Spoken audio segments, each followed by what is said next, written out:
nous a invités à Percy-les-Forges. Chouette vacances à la campagne. Pour y aller, il faut traverser des forêts, parcourir les champs, rencontrer des villages éparses. Et beaucoup de vaches. Nous traversons le Charolais. Pour rejoindre notre destination, on part du Creusot et on longe le canal. Le paysage est rythmé par des traces d'activités passées. Des géants silencieux. Des mines qui se reposent après un long travail. Des cités ouvrières, des usines, une villa, une écluse, une autre mine. Et encore des vaches. On est enfin arrivé. On veut voir les forges et les usines. On cherche quelques minutes, mais on comprend. À l'interface du bassin minier, nous venons de repasser au Charolais. C'est pas grave. Percy a des atouts à nous montrer, à commencer par son église. Pendant des siècles, toute une vie s'organisait autour du prieuré. Aujourd'hui, les bâtiments cherchent une nouvelle histoire.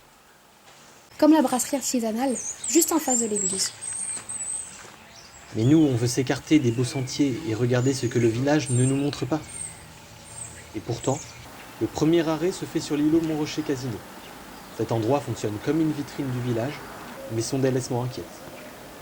Il longe la grande rue, et pour rejoindre le centre-bourg, tout le monde passe devant en empruntant une rue étroite, avec des escaliers curieux, les escaliers de la discorde.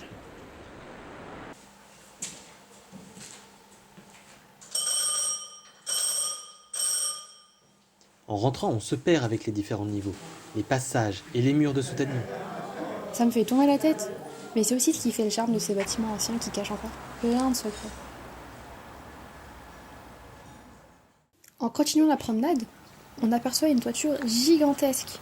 On approche et on voit impasse de la Forge. Alors il y en a encore.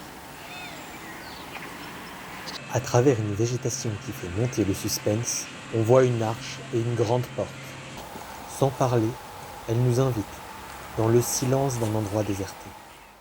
Enfin, il y a aussi des grenouilles et des oiseaux qui y vivent encore. Mais sinon, c'est un bâtiment qui fatigue.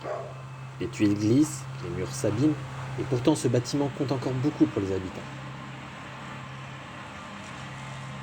C'est là que notre travail commence. Il est de notre responsabilité, architectes, habitants, élus, de conserver les trésors de nos villages. Et cela peut se faire en apportant un nouveau souffle, comme à la brasserie. Ou comme le Liberty et le Dock 713 qui continuent de faire vivre des lieux chers aux habitants.